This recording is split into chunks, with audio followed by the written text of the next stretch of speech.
Magandang gabi mga idol.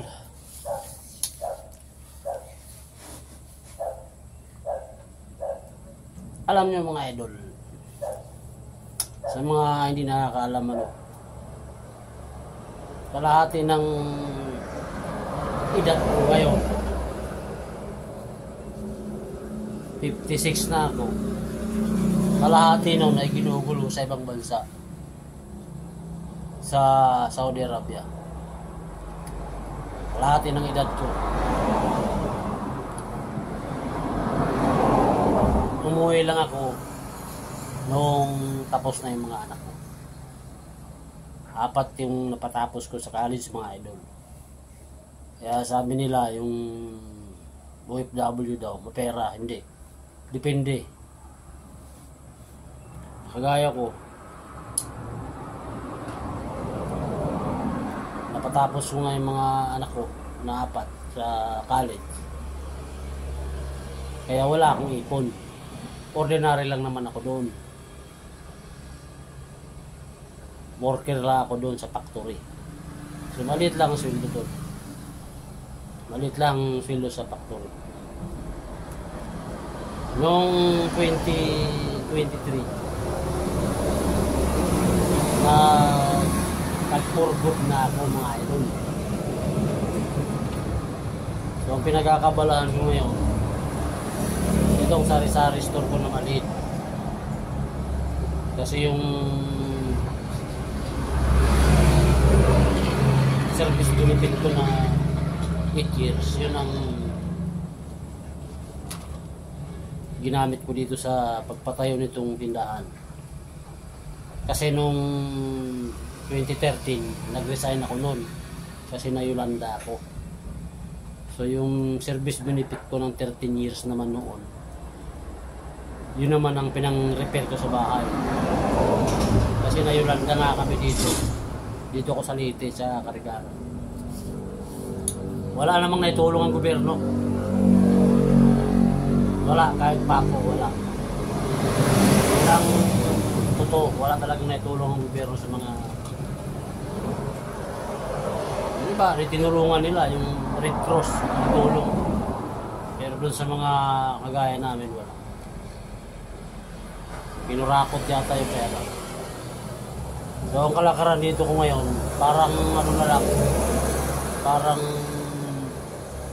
yung kinikita ko dito sa maliit na tindahan ko, parang ano na lang ba, yung parang minimum wage. Parang nagtatrabaho ko rin dito sa Pilipinas, casual. Ganun na lang yung aking kinikita dito, pero okay na lang yun kaysa tambay. Tapos nag-alaga ko ng mga manok, tandang. Binibinta ko naman yun. Binibinta ko pang ayuda dito. Kasi kung di aayudahan to, tindahan, tagal ng bankrupt to. Hindi kasi maiwasan dito mga idol yung utang sa sari-sari store. Kakambal ang utang ng sari-sari store mga idol. Sabi nga nila kung nagsisisi ako, nag-exit ako. Hindi ah. Ba't ako magsisisi? Yung pinuntahan ko dun sa abroad, natupad. Napatapos ko yung mga anak. Professional silang lahat ngayon. So kaming dalawa ni Mrs. ngayon dito, tumutulong naman sila kahit paano. So, mayroon na rin kaming apo dito. Yun yung inalagaan ni Mrs. Nanay, tatrabaho doon. Wala yung mga anak ko. Kanya-kanya silang trabaho. Dito lang sa Leyte.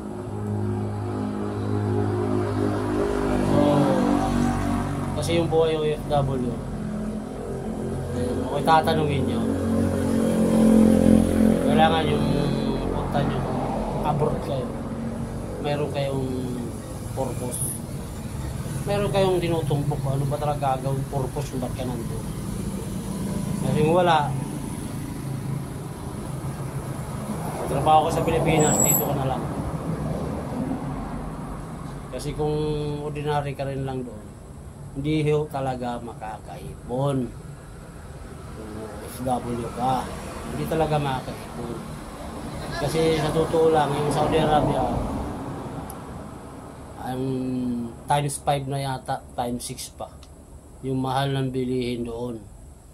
Mula nung akong dumating doon ng 2000, after 24 years, times, grabe ng pagtaas ng bilihin doon. Ang diferensya lang doon sa amin, doon sa trabaho ko, hindi nagbigay ng increase, mga kaibigan, mga idol. Hindi talaga nagbigay ng increase. Maraming nga nagsasabi, tagal ko doon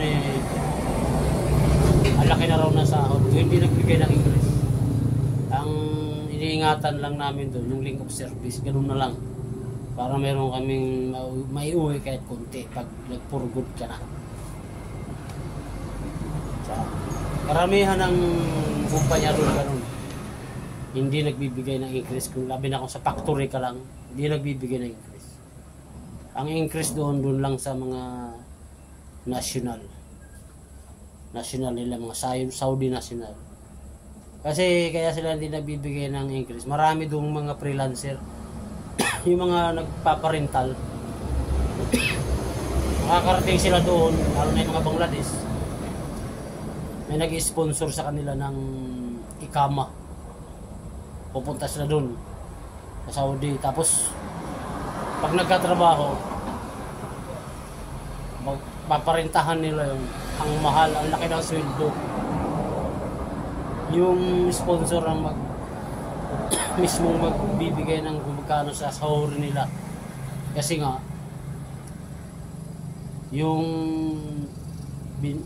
babayaran pa sa kanila yung pagpunta nila doon, yung ticket, yung ikama. So yun po ang nakakasira sa mga nagtatrabaho na doon, yung mga freelancer na yan. Kaya hindi sila nagbibigay ng increase kasi kahit umalis ka, mayroon silang makukuhang rerentahan na tao. Ganun po ang kalakaran doon sa Middle East. Kaya marami nagsialisa na doon ng mga Pilipino. Umalis na talaga. Mahirap ang kalakaran doon. Para ka rin lang doon, yung factory worker ka, naku, tipid na tipid ka sa pagkain. Dahil kung hindi, wala kang may papadala sa pamilya mo. Ganun lang simple. Kaya yung pagpunta doon, dapat dito pa lang sa Pilipinas, mga idol, siguraduhin nyo na yung stable yung monthly salary, yung basic. Kasi karamihan dyan sa mga agency, papangakuhan ka dyan ng overtime. Bibigyan ka dito ng basic monthly mo na maliit lang, 1,000 real lang maigit. Kasi may overtime daw doon. Hindi ganoon, mga idol. Huwag kang maniwala doon. Dapat dito pa lang, yung pinakamababa mong basic monthly, dapat nasa 2,500. Yun, mga idol. Dapat nasa 2,500 Saudi Real. Kung maganda-ganda, nasa 3,000. Yun, medyo stable na yun. Bukod doon yung accommodation, bukod yung food allowance, lahat. Dapat ganun. Dito pa lang sa Pilipinas, ipirma nyo ng kontrata, dapat ganun ang rate. 2,500 hanggang 3. Factory workers yun. 3,000 real. Pero kung 1,000 lang mahigit, nahihirapan kayo.